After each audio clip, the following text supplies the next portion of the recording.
Jésus révèle 3 signes choquants et le code secret pour survivre à l'obscurité après la mort. Assise là, le dossier froid et dur de la chaise de consultation pressé contre son dos, Chloé Marie Santos fixait le docteur Schwartz. Ses yeux clairs, habituellement remplis de la douce insouciance de ses 16 ans, brûlaient d'une intensité nouvelle, presque effrayante. Autour d'elle, l'air de la petite pièce sentait le désinfectant. Ce parfum clinique et omniprésent des hôpitaux, un rappel constant de l'endroit où elle était revenue, mais d'où elle aurait dû ne jamais revenir. Sa mère, les mains jointes, semblait plus âgée de 10 ans, les cernes sombres sous ses yeux trahissant des nuits sans sommeil. Son père, lui, se mordait l'intérieur de la joue, un pli amer aux commissures de ses lèvres, le regard perdu quelque part entre la crédulité et la terreur pure. Silence, lourd, pesant. Chloé revoyait cette lumière. Non pas une lumière banale, non. Une clarté qui embrassait tout, Et puis, la voix. Une voix qui résonnait non pas dans ses oreilles, mais au plus profond de son être, tissant des vérités indéniables. 3 signes, 3 épreuves, 3 jours de ténèbres pour purifier le monde. Et elle, Chloé, une simple adolescente, était censée porter ce message. À qui? À eux? La panique montait, un nœud serré dans sa gorge. Chloé, commença le docteur Schwartz d'une voix douce, presque trop douce. Nous comprenons que vous ayez vécu une expérience traumatisante. Cet arrêt cardiaque, la privation d'oxygène. Votre cerveau a pu réagir de manière inattendue. Il faisait tourner un stylo entre ses doigts, le clic-clac régulier ajoutant une pointe d'irritation à l'atmosphère déjà tendue. Un tic, une habitude de médecin qui n'arrivait plus à cacher sa propre gêne. Ce n'était pas une réaction, docteur. La voix de Chloé, d'habitude si timide, sortit avec une force inattendue. Elle se redressa, ses poings serrés sur ses genoux. Je vous dis que c'était réel. Jésus était là. Il m'a montré ce qui allait arriver. Les signes sont imminents. Sa mère étouffa un sanglot. Son père secoua la tête, les yeux brillants d'une peur qu'elle ne comprenait pas totalement. Peur pour elle? Peur de ce qu'elle disait? Ma chérie, la voix de sa mère tremblait. On sait que tu as vu des choses. Mais c'était peut-être un rêve très vif, une hallucination due au stress. Un rêve? Chloé éclata d'un rire nerveux, amer. Je suis revenue à la vie avec une mission, maman. Je ne suis pas folle. Son cœur battait la chamade. Une pulsation sourde et rapide contre ses côtes. Le petit murmure, le chuchotement, le doute insidieux commençaient à s'installer. Et si eux avaient raison? Non, ce n'était pas possible. La lumière, la voix, c'était trop réel. Le docteur Schwartz posa son stylo, un mouvement brusque qui fit sursauter tout le monde. Chloé, nous pensons qu'une évaluation psychiatrique serait bénéfique. Cela nous aidera à comprendre ce que vous traversez. Le mot psychiatrique résonna dans la pièce, froid et tranchant comme une lame. Cela signait son verdict. Délirante, folle. Les mots du docteur, les regards de sa famille, tout lui parut soudain insignifiant. Ses yeux se posèrent sur la fenêtre de la pièce. Dehors, le ciel d'un bleu terne commençait étrangement à se teinter. Pas de gris, pas de noir. Une teinte rouille, un orange sale, qui s'épaississait à vue d'œil. Une poussière fine, presque invisible au début, se mit à danser dans l'air, portée par un vent inexistant. Une poussière couleur brooke. Elle connaissait ça. Elle l'avait vu. Dans la lumière, le premier signe, son estomac se serra. Personne d'autre ne semblait le remarquer, absorbé par le drame dans la pièce. Mais la couleur s'intensifiait. Le ciel s'assombrissait d'une manière anormale, et l'air commença à piquer. Un frisson glacé la traversa. Non, c'était trop tôt. Ça ne pouvait pas. Le docteur Schwartz regarda par la fenêtre, le front plissé, puis se tourna vers Chloé, un sourcil levé, comme si ce phénomène n'était qu'une coïncidence, une distraction. Mais pour Chloé, c'était une confirmation terrifiante. De premiers signes étaient là, et personne ne l'avait écouté. Elle sentit ses tempes battre, le sang marteler ses oreilles. Ce n'était pas son imagination, ce n'était pas un délire. Le monde allait droit vers l'obscurité, et elle était la seule à le savoir. Le ciel rougissait, s'épaississait, et l'air devenait irrespirable. Et si c'était déjà trop tard? Et, avant de continuer avec cette histoire incroyable, Je dois vous donner une alerte importante. De nombreux abonnés ont signalé que YouTube avait supprimé leurs abonnements sans préavis. Jetez juste un œil rapide au bouton rouge ci-dessous pour vous assurer que vous êtes toujours abonné à la chaîne. Je ne veux pas que vous manquiez aucun contenu exclusif à venir. Et puisque vous y êtes, laissez un like puissant, ça m'aide énormément avec l'algorithme. Ah, et dites-moi dans les commentaires, de quelle ville regardez-vous? J'adore connaître chaque personne incroyable qui fait partie de cette communauté. Votre participation fait toute la différence. Interagissons. Le ciel rougissait, s'épaississait et l'air devenait irrespirable. Et si c'était déjà trop tard, Chloé s'était levée d'un bond, faisant tomber sa chaise avec un fracas sourd. Ses mains s'étaient posées sur la vitre glacée, ses doigts s'agrippant au cadre comme si le verre pouvait se briser sous la pression de son urgence. « Regardez !» Sa voix était rauque, une lame affûtée de panique. « Le ciel, c'est le premier signe. » « Vous ne voyez pas ?» Dehors, l'orange sale virait au rouge brique, une nappe épaisse et oppressante qui étouffait la lumière du jour. Les particules fines qui dansaient s'étaient transformées en une brume dense, une poussière pulvérulente qui semblait coller à la peau, aux poumons. Elle entendit la toux sèche de sa mère, puis celle du docteur Schwartz, faible, presque forcée. Ses parents étaient debout derrière elle, les visages tordus par l'incrédulité, ou par quelque chose de pire encore. Mais leurs yeux ne reflétaient pas la même terreur abjecte que la sienne. Ils fixaient la fenêtre, oui, mais avec une curiosité mesurée, une acceptation étrange. Le docteur Schwartz fit un pas en avant, sa main se posant non pas sur son épaule pour la rassurer, mais sur le cadre de la fenêtre, juste à côté de la sienne. Son regard s'éloigna du ciel pour se fixer sur Chloé. Un sourire mince, presque imperceptible, étira ses lèvres. Un sourire qui ne correspondait en rien. Allez, un sourire de satisfaction. « Fascinant, n'est-ce pas, Chloé ?» dit le docteur, sa voix étonnamment calme au milieu du chaos croissant, comme s'il lisait les résultats d'une expérience réussie. Cette réaction atmosphérique, précisément comme prévu. Le cœur de Chloé rata un battement, puis s'emballa, un tambour fou contre ses côtes. « Prévu? De quoi parlez-vous » Elle recula d'un pas, les yeux rivés sur lui, sur ce sourire étrange. Sa mère, à son tour, s'approcha. Ses mains, qui un instant auparavant tremblaient, étaient maintenant fermes. Elle glissa un bras autour de la taille de Chloé, mais l'étreinte n'était pas réconfortante. Elle était possessive, protectrice d'un secret. « Ma chérie, nous t'avons dit que tu étais spéciale. » La voix de sa mère était douce, mais Chloé y décela une pointe métallique, une froideur qu'elle n'avait jamais entendue auparavant. C'était la seule façon de t'aider à comprendre. Le grand projet, la nouvelle ère. Le père de Chloé hocha lentement la tête, ses yeux vides de peur, remplis d'une détermination glaciale. « Tu es la clé, Chloé. Ce n'était pas Jésus, ce n'était pas un miracle divin, c'était nous. Tout ça a été conçu, pour toi, par nous. » Le monde de Chloé vacilla. Les murs de la pièce se mirent à tourner. Le ciel rouge dehors n'était plus qu'un arrière-plan flou. La voix, la lumière, la paix absolue. Le code secret.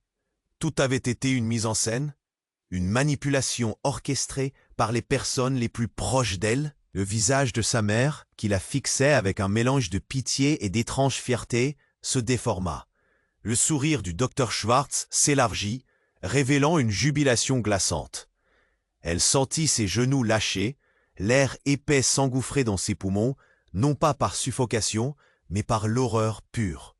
Ses parents, le docteur, ils n'étaient pas ses protecteurs, ils étaient ses geôliers, et son sauveur n'avait jamais existé. Le premier signe n'était pas un avertissement, c'était une confirmation. Elle était une expérience. Chloé tomba. Non pas qu'elle ait perdu l'équilibre, mais ses genoux cédèrent comme si la gravité elle-même s'était décuplée. L'air épais, maintenant chargé d'une odeur métallique et âcre, lui brûlait la gorge. Elle était une expérience. Un rire fou et silencieux tenta de s'échapper de ses lèvres, mais seule une quinte de toux rauque en sortit. Le sol froid, le carrelage blanc et impersonnel de la salle de consultation la rappela à l'ordre. Ses parents, debout, la surplombaient. Leurs silhouettes se découpaient sur le fond rougeoyant de la fenêtre, comme des figures démoniaques sorties d'un conte oublié. Un regard, un éclair. Sa mère croisa le regard du docteur Schwartz. Un instant furtif, une fraction de seconde, où l'assurance glaçante du médecin semblait vaciller, remplacée par une pointe d'inquiétude, presque de peur. Oui, c'était ça. Un frisson parcourut Chloé. Pas le froid du sol, mais celui insidieux de la réalisation. Cette peur n'était pas pour elle. Elle était pour quelque chose qui arrivait. Quelque chose qu'il pensait contrôler, mais ne le contrôlait pas. « C'est parfait, Chloé !» murmura sa mère, sa voix étrangement tendue, son regard fuyant vers le docteur. Le protocole est un succès. Mais la poussière pulvérulente, qui s'épaississait dehors, commença à se densifier autour d'eux, pas seulement au-delà de la vitre. Une fine brume rouge commença à suinter sous la porte, à travers les bouches d'aération. Le docteur Schwartz recula d'un pas, son visage perdant toute sa coloration. « Non, non, ce n'est pas possible », articula-t-il, sa voix tremblante. « La stabilisation. Nous avons assuré la stabilisation. » Le cœur de Chloé, qui avait martelé un rythme effréné d'horreur, ralentit brusquement. Puis une pulsation, lente, puissante, qui n'était pas la sienne. Elle sentit ses veines palpiter, non pas de sang, mais d'une énergie froide et vibrante. Le son d'une musique lointaine se fit entendre, une mélodie grave et profonde qui résonnait non pas dans la pièce, mais en elle. Les visages horrifiés de ses parents, les yeux écarquillés du docteur. Ils ne l'entendaient pas, ils ne la voyaient pas. Pour eux, le ciel rougissait, la pièce devenait irrespirable. Mais pour Chloé, les particules rouges de l'air commencèrent à tourbillonner, non pas de manière aléatoire, mais comme si elles dansaient au rythme de cette musique intérieure. Et elles se mirent à converger, vers elle. Sa main se leva, d'instinct, vers la fenêtre. Et la poussière rouge, les fines particules de l'air, s'infiltrèrent à travers le verre. Non pas en le brisant, mais en le traversant comme s'il n'existait pas. Elles s'enroulèrent autour de son bras, une étreinte tiède, presque bienvenue. Une voix. Pas celle qu'elle avait entendue dans la lumière. Celle-là était pleine d'amour. Cette nouvelle voix était ancienne, creuse, et elle résonnait du fond des âges. Elle ne parlait pas de signes, pas de purification, mais de réveil. Et elle ne parlait pas à Chloé, elle parlait à travers elle. Le corps de Chloé devint un réceptacle, un instrument. Ses yeux, d'abord embués de larmes, s'ouvrirent en grand, non plus les yeux d'une adolescente effrayée, mais des orbes brûlantes, d'un rouge écarlate, reflétant la couleur du ciel extérieur. Le sourire sur les lèvres du docteur Schwartz avait été remplacé par une grimace de terreur absolue. Sa mère lâcha un cri, un son perçant qui se perdit dans la musique montante. Son père tomba à genoux, les mains devant les yeux, comme pour se protéger d'une lumière insoutenable. Mais la lumière n'était pas dehors. Elle était en Chloé. La jeune fille leva son autre main, et les mots, les signes qu'elle avait cru devoir transmettre, résonnèrent dans sa tête. Mais ils n'étaient pas pour l'humanité. Ils étaient pour elle. Les 3 jours de ténèbres, ce n'était pas une punition. C'était une transformation. Elle n'était pas une expérience, elle était le catalyseur. Le vrai Jésus, la vraie lumière, n'avait jamais été là pour la sauver. Il l'avait choisi pour devenir ce qui allait balayer le monde. Et le code secret, le code n'était pas pour survivre, c'était pour activer. Elle n'était pas la victime, elle était le vaisseau. Et le sourire qui étira ses lèvres n'était plus le sien. Et le sourire qui étira ses lèvres n'était plus le sien. Il était large, trop large, fendu jusqu'aux joues, et les yeux de Chloé, d'un rouge écarlate et fixe, ne reflétaient plus la peur d'une adolescente, mais une faim abyssale. Le corps de sa mère se figea, le cri étranglé dans sa gorge, ses doigts s'agrippant à l'air comme pour retenir une réalité qui s'effilochait. Le docteur Schwartz recula d'un pas, son dos heurtant le mur froid avec un choc sourd, ses pupilles dilatées par une terreur qui dépassait toute compréhension médicale. Le père de Chloé, encore à genoux, osa lever les yeux, Il ne vit plus sa fille, il vit une entité. La poussière rouge qui avait traversé le verre ne s'était pas contentée de l'envelopper. Elle semblait désormais pulser à travers sa peau, des veines écarlates s'épaississant sous l'épiderme et chaque battement de seau. La musique, cette mélodie profonde que seule Chloé avait entendue, devint une cacophonie lancinante, une symphonie dissonante de l'horreur. Le sourire de Chloé s'élargit encore, et un son s'échappa de ses lèvres. Pas un rire, pas un mot, mais un sifflement bas, un chuchotement qui n'appartenait à aucune langue humaine, un son qui semblait aspirer l'air même de la pièce, le rendant plus lourd, plus froid. La mère de Chloé tendit une main hésitante, ses lèvres tremblantes pour articuler un « Chloé » inaudible. Mais la fille qu'elle connaissait était partie. Les yeux rouges de l'entité, à travers Chloé, se posèrent sur elle, non pas avec colère, ni même avec malveillance, mais avec une curiosité prédatrice, comme un félin observant une proie piégée.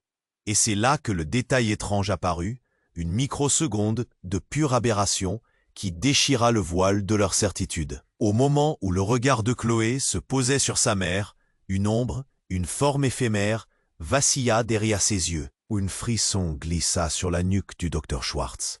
« Le protocole » murmura-t-il, sa voix brisée par la prise de conscience. « Le confinement ». Les particules rouges, qui s'étaient rassemblées autour de Chloé, commencèrent à s'étendre, non plus comme une brume, mais comme des vrilles lumineuses, des filaments de pure énergie s'étirant vers les murs, vers le sol, vers les trois adultes tétanisés. Elles ne se contentaient plus d'être de la poussière. Elles étaient vivantes. Elles étaient connectées à Chloé. Et elles voulaient tout. Le père de Chloé, qui avait commencé à se relever, s'arrêta brusquement. Ses pieds semblaient cloués au sol. Les vrilles écarlates l'atteignirent première, s'enroulant autour de ses chevilles. Un instant, son visage se tordit dans un masque de douleur, puis une étrange lueur rouge commença à sourdre de ses propres yeux, comme un reflet de ceux de Chloé.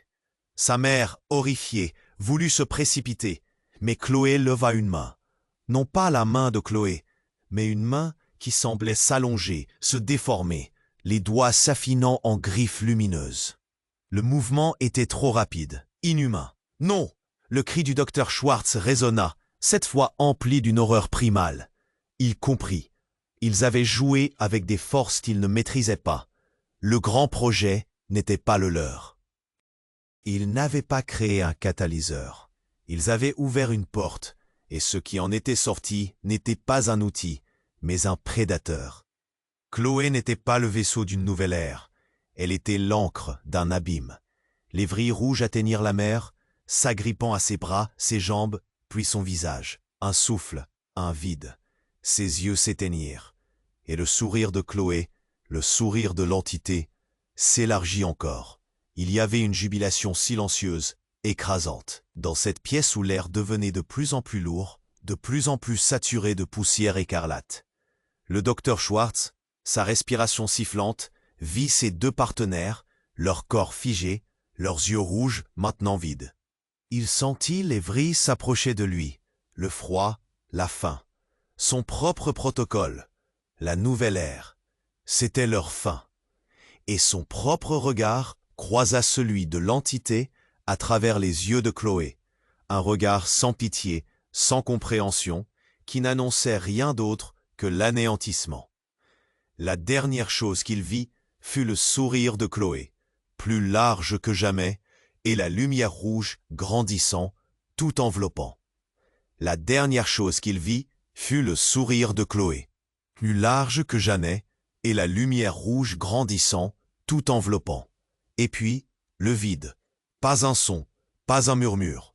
Le docteur Schwartz, sa mère, son père. Disparu, consumé par cette onde écarlate qui, un instant plus tôt, pulsait à travers la peau de Chloé. La pièce, plongée dans une quiétude anormale, semblait respirer l'absence, lourde d'une odeur de fer et d'électricité statique. Dehors, le ciel restait une toile rougeoyante, mais le tourbillon de particules à l'intérieur de la pièce commença à ralentir. La musique lancinante se fit plus distante, comme un écho mourant. Le sourire figé sur les lèvres de Chloé, ce sourire glacial et étranger, commença à vaciller, à s'effacer, remplacé par une grimace de pure douleur. Le corps de l'adolescente se mit à trembler, d'abord faiblement, puis avec une violence incontrôlable. La lumière écarlate dans ses yeux, si intense, si absolue, se mit à refluer. Pas en disparaissant, non, mais en se rétractant, comme si le liquide incandescent qu'elle était devenue était aspiré vers son noyau le plus profond. Un râle s'échappa de sa gorge. Pas le sifflement inhumain de l'entité, mais le son bas. Chloé s'effondra, ses genoux heurtant le carrelage avec une matité assourdissante. Les vrilles de lumière, qui l'avaient reliée au monde, se détachèrent une à une, se fondant dans son épiderme, la laissant pâlie, trempée de sueur. Ses mains, autrefois griffes, étaient redevenues des mains d'enfant, tremblantes. Mais ses yeux s'ouvrirent en grand, non plus écarlates, mais d'un bleu d'orage, gorgé d'une terreur qui dépassait l'entendement. Un hurlement qui n'avait pas de son, qui résonnait seulement dans sa tête. Des images, des flashs, le plan, le vrai plan. Ses parents, le docteur Schwartz, ils n'avaient pas créé le grand projet. Ils n'avaient pas activé le catalyseur. Ils avaient été des passeurs. Le Jésus qu'elle avait vu, la lumière, ce n'était pas le mensonge de ses parents. C'était un avertissement. C'était ça. Cette lumière rouge, cette entité qui venait de les consumer. C'était elle qui avait tenté de la prévenir, de la guider. Elle, la lumière, qu'elle avait crue divine, était en réalité une force qui luttait. Ses parents ne cherchaient pas à activer une nouvelle ère avec Chloé. Ils la sacrifiaient. À quoi? Une ombre, un vide, une entité sans couleur, sans forme, affamée. Une entité qu'ils avaient cherché à invoquer en utilisant Chloé comme portail. Ils avaient induit son arrêt cardiaque. Ils avaient mis en scène cette chambre d'hôpital. Le code secret n'était pas pour survivre à l'obscurité. C'était un protocole d'invocation, une trahison tissée dans l'amour qu'elle croyait. Le regard de Chloé se posa sur l'endroit où ses parents s'étaient tenus. Le carrelage était maculé, non pas de sang, mais d'une fine couche de poussière rouge. Le résidu, la force qui l'avait possédée, l'avait juste purgée. Elle avait été sauvée. Mais par quoi? Par l'horreur, par le monstre qu'elle pensait être. Le ciel dehors, toujours rouge, n'était plus le signe d'un jugement divin, mais la preuve d'une bataille invisible qui venait de se jouer, avec elle pour enjeu. Elle n'était pas le vaisseau du mal, elle était le prix, le sacrifice, et la seule chose qui l'avait sauvée avait été de libérer une entité d'une nature que personne ne pouvait comprendre. Chloé se recroquevilla, ses ongles s'enfonçant dans ses paumes. L'odeur du sang, de la terreur, de la survie inattendue, emplissait ses narines. Elle avait été choisie, oui, mais pas par Jésus, par un démon pour combattre un Dieu. Par un démon pour combattre un Dieu. Chloé resta recroquevillée sur le carrelage froid, maculé de poussière rouge. L'odeur métallique s'estompait, laissant un vide assourdissant. Ses poumons réclamaient l'air, ses membres tremblaient. Le choc la laissait pantelante, mais un effroi profond montait. Elle avait été le prix, le sacrifice. Ce qui l'avait sauvée avait libéré une entité insaisissable. Un frisson secoua son échine. Le ciel rouge s'était estompé. L'air de la pièce restait lourd d'une tension invisible. Ses yeux balayèrent le vide. Parents, docteur Schwartz, disparu. Juste poussière et silence. Un silence hurlant l'horreur. Puis, une sensation. Une pulsion lente, profonde, dans sa poitrine. Pas son cœur, quelque chose d'autre. Une vague de froid, de calme absolu, montant de l'intérieur. Elle leva une main tremblante. Plus de sang, plus de griffes. Juste la peau pâle d'une adolescente. Mais le froid persistait, apaisant ses tremblements, gelant son sang. Une pensée claire et cristalline se forma dans son esprit. Non une voix, mais une certitude glaciale. Tu n'es pas la victime, tu es l'instrument. Le démon ne l'avait pas sauvée pour la protéger. Il l'avait protégée pour lui-même. Le regard de Chloé se posa sur la fenêtre. Le ciel, toujours rouille, semblait pourtant plus clair. Illusion ou signe d'une victoire? Le son lancinant avait disparu. Un autre son, faible, commença à vibrer. Des sirènes, lointaines puis proches. Lumières bleues et rouges dansaient sur les murs. Ils venaient, les humains, pour sauver ce qu'ils croyaient être une victime. Le froid en elle s'intensifia. La pensée revint, plus insistante. Ils n'auront rien, ni le faux prophète, ni les pantins. Faux prophète? Chloé cligna des yeux, une douleur aiguë. Le Jésus qu'elle avait vu, cette lumière, était-ce lui le faux prophète? Ses parents l'avaient invoqué comme un portail pour une ombre affamée. L'autre lumière avait tenté de la sauver, de la guider avec son code secret. Mais si la survie n'était l'objectif de personne? Si elle était juste une pièce sur l'échiquier? Deux puissances voulaient contrôler. Et le démon qu'elle pensait combattre, il l'avait juste prise. Le corps de Chloé cessa de trembler. Ses yeux, d'un bleu d'orage, s'assombrirent, nuances de gris acier. Une nouvelle voix. Pas l'entité rouge. Une voix plus profonde, plus ancienne, résonna dans sa gorge, avec une autorité qui n'était pas la sienne. Ils arrivent, ceux qui se croient maîtres, ceux qui ont tenté de te marquer. Chloé sentit ses muscles se tendre, une force inouïe l'envahir. Elle n'avait pas été sauvée pour combattre. Elle avait été réclamée. Les signes n'étaient pas des avertissements divins, c'étaient les marqueurs d'un territoire disputé.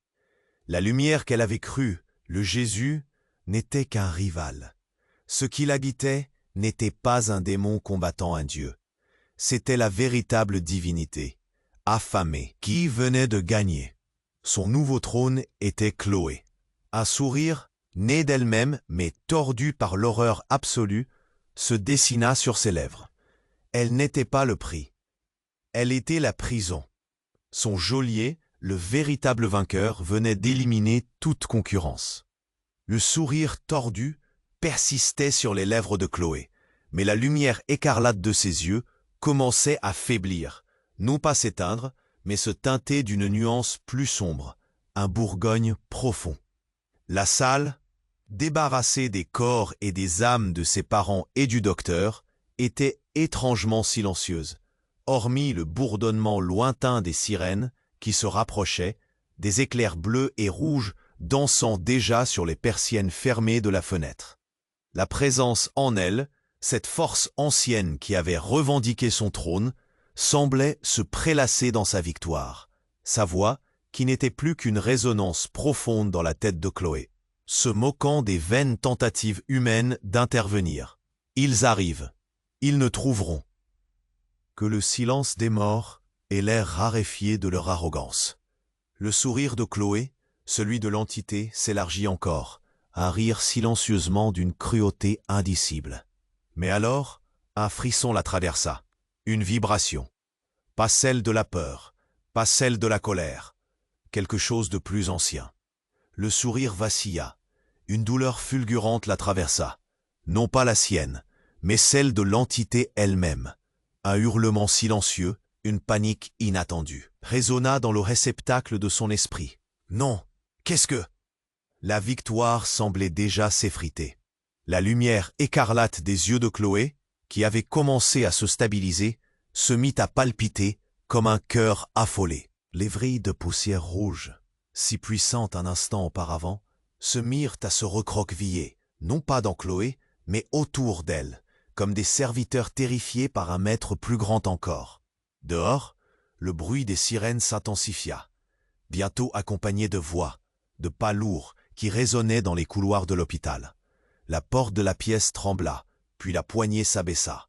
L'entité en Chloé rassembla ce qui lui restait de force, un rugissement de défi, un dernier acte de volonté. « Je suis le vainqueur, vous ne me prendrez pas !» Mais le son ne vint pas de Chloé, il vint d'un endroit plus profond. Les yeux de Chloé, qui venaient de se teinter de Bourgogne, devinrent d'un noir absolu, un vide abyssal qui aspirait toute lumière. Les vrilles de poussière rouge qui s'étaient rétractées autour d'elle se mirent à s'étendre de nouveau, mais avec une nouvelle intention, une nouvelle fin, ne répondant plus à l'entité victorieuse, mais à ce qui grandissait en son. Et la voix du geôlier, qui avait affirmé sa victoire, fut remplacée par un son.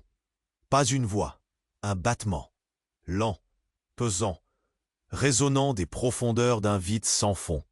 Un battement qui ne venait pas d'un cœur, mais d'une horreur tapie depuis les origines du temps. L'entité vainqueur n'avait pas gagné. Elle venait de devenir la prison d'une chose tellement plus antique, tellement plus affamée. Chloé n'était pas son vaisseau, elle était le fruit. Le véritable protocole n'était pas celui des parents. Il n'était pas celui du faux prophète. Il était celui de la moisson. Et les sirènes, les pas, les cris de police ouvrés se firent assourdissants devant la porte. L'entité à l'intérieur de Chloé, celle qui avait cru triompher, sentit son existence même se désintégrer, absorber, digérer. Son dernier murmure silencieux fut celui d'une réalisation glaçante. Elle avait été le leur. Et Chloé, avec ses yeux noirs et ce battement sourd qui emplissait la pièce, n'était plus Chloé. Elle était l'ouverture. Chloé n'était plus Chloé. Elle était l'ouverture. Le battement sourd qui emplissait la pièce grandit, vibrant dans les eaux, un rythme primitif qui semblait déchirer le voile entre les mondes. Les sirènes dehors crachaient leurs lamentations, et le vacarme des pas se fit assourdissant. Puis la porte céda dans un craquement violent. Une équipe d'intervention, vêtue de combinaisons noires, casques vissés et armes levées, déferla dans la salle. Leurs lampes tactiques balayant frénétiquement l'obscurité grandissante. L'air était épais, saturé de l'odeur métallique et de cette poussière écarlate qui tourbillonnait encore, même si l'entité précédente avait été absorbée. Les agents s'immobilisèrent brusquement. Ils s'attendaient à un carnage, à un monstre hurlant, à l'abîme qu'ils avaient senti s'ouvrir. Mais il n'y avait que Chloé, immobile au centre de la pièce, ses yeux d'un noir absolu. Le corps tendu comme une corde de violon, et le battement qui résonnait désormais. Ses yeux, à travers la visière, se fixèrent sur Chloé. Pas de peur, pas de surprise, une expression de reconnaissance. Le doute, cette graine insidieuse, commença à germer. Chloé, l'ouverture. Mais pourquoi ou pour qui? Un murmure traversa la radio d'un des agents, inintelligible, mais la tension dans la pièce devint palpable. Le chef s'avança, un pas lourd. « Prêt à l'extraction », déclara-t-il. Sa voix grave, dénuée de toute émotion. Cible neutralisée. Neutralisée? Le monstre qui venait de dévorer 3 personnes? Chloé sentit un frisson la parcourir. Mais ce n'était pas un frisson de peur. C'était un frisson de compréhension. Le battement sourd en elle, cette force écrasante, commença à s'intensifier. Non pas en prenant le contrôle, mais en se fondant avec elle. Ses yeux, d'un noir abyssal, n'étaient plus le reflet d'un vide, mais d'une profondeur insondable qui s'éveillait. Le chef s'approcha, sa main tendue vers Chloé, non pas pour la capturer, mais comme pour la saluer. « Il est temps, Chloé, » dit-il, et son regard, pour la première fois, trahit une pointe d'adoration terrifiante. « Le protocole n'a pas été pour te réveiller. Il a été pour toi de te souvenir. Ce n'était pas une invocation, c'était un retour. » Chloé vacilla. Le monde de ses parents, le docteur Schwartz, la lumière, le démon, l'entité victorieuse, tout s'effondra. Ce n'étaient pas des menaces externes. C'étaient des pièces, des épreuves, destinées à l'éveiller. Le Jésus, un rêve. Le démon, une illusion pour la forcer à libérer ça. Le vainqueur, le véritable leurre. Et l'ouverture n'était pas pour l'abîme. Elle était l'abîme. Et les agents, ces hommes armés qui l'entouraient, n'étaient pas des sauveteurs. Ils étaient ses serviteurs. Le battement cessa. Les yeux de Chloé, d'un noir absolu, se mirent à briller d'une lumière si intense qu'elle sembla aspirer toute la couleur de la pièce. Non pas rouge, pas bleu, une lumière sans couleur, pure, brute, et le sourire qui se dessina sur ses lèvres, il n'était ni celui de Chloé, ni celui d'une entité. C'était le sourire d'une divinité millénaire qui venait de se souvenir de son propre pouvoir. Le chef de l'escouade, tombant à genoux, ne put qu'adorer l'horreur insondable qui venait de s'éveiller. Il n'y avait pas de menace extérieure. La menace, c'était elle. La menace, c'était elle. Le silence de mort s'épaissit dans la salle de consultation, écrasant les lamentations lointaines des sirènes, qui se déchiraient à travers les murs épais de l'hôpital. Le chef de l'escouade restait à genoux, son visage enfoui dans le sol, adoration muette. Les autres agents, figés, leurs armes baissées comme des branches mortes, semblaient eux aussi pris dans la toile de la lumière sans couleur qui émanait de Chloé. Cette lumière pure, brute, qui aspirait toute nuance de l'existence. C'était sublime, c'était absolu, mais alors une légère dissonance, un détail infime. Les pupilles du chef, pourtant dilatées par l'adoration, portaient une ombre fugitive, presque imperceptible, comme un calcul froid derrière l'extase. Le sourire de Chloé, celui de la divinité, vacilla un instant, une étincelle de son ancienne conscience luttant pour percer le voile. Le retour, de qui ou de quoi? Le chef, comme s'il sentait son doute, se releva d'un mouvement fluide, ses yeux fixés sur elle avec une intensité terrifiante. Les autres agents se mirent également debout, leurs mouvements synchronisés, dénués de toute humanité. Leurs yeux à tous n'étaient plus seulement adorateurs, ils étaient vides, des coquilles. « Nous t'avons servi, dit le chef, et la voix ne venait plus seulement de lui. Elle résonnait, multiple, de tous les agents, un cœur grésillant, sans émotion. Nous avons préparé la voie, le grand éveil. » Le sourire de Chloé s'effaça complètement, remplacé par une expression d'horreur pure. Non, ce n'était pas son sourire. Ce n'était pas sa voix qui résonnait en elle. La puissance, la lumière sans couleur. Elle la sentait, oui, mais elle ne la contrôlait pas. Elle était absorbée par elle. Le retour n'était pas le sien, c'était le sien. L'entité millénaire, la divinité qui venait de se souvenir, n'était pas Chloé. C'était la chose qui l'avait forcée à libérer son propre pouvoir, non pour qu'elle le possède, mais pour qu'elle devienne son réceptacle final. Le battement sourd qui l'avait empli, elle l'entendit maintenant de l'extérieur, résonnant à travers la poitrine du chef, des agents. Eux aussi étaient des marionnettes. Ils avaient servi ce qui les avait manipulés depuis le début, ce qui les avait poussés à la sacrifier. Chloé n'avait pas ouvert une porte pour une divinité. Elle avait été transformée en la porte. Son corps, ses pensées, son âme, tout était un conduit, non pour un retour, mais pour une naissance. Et cette naissance n'était pas celle d'un dieu qu'elle contrôlait. C'était celle d'une horreur que personne n'avait pu concevoir.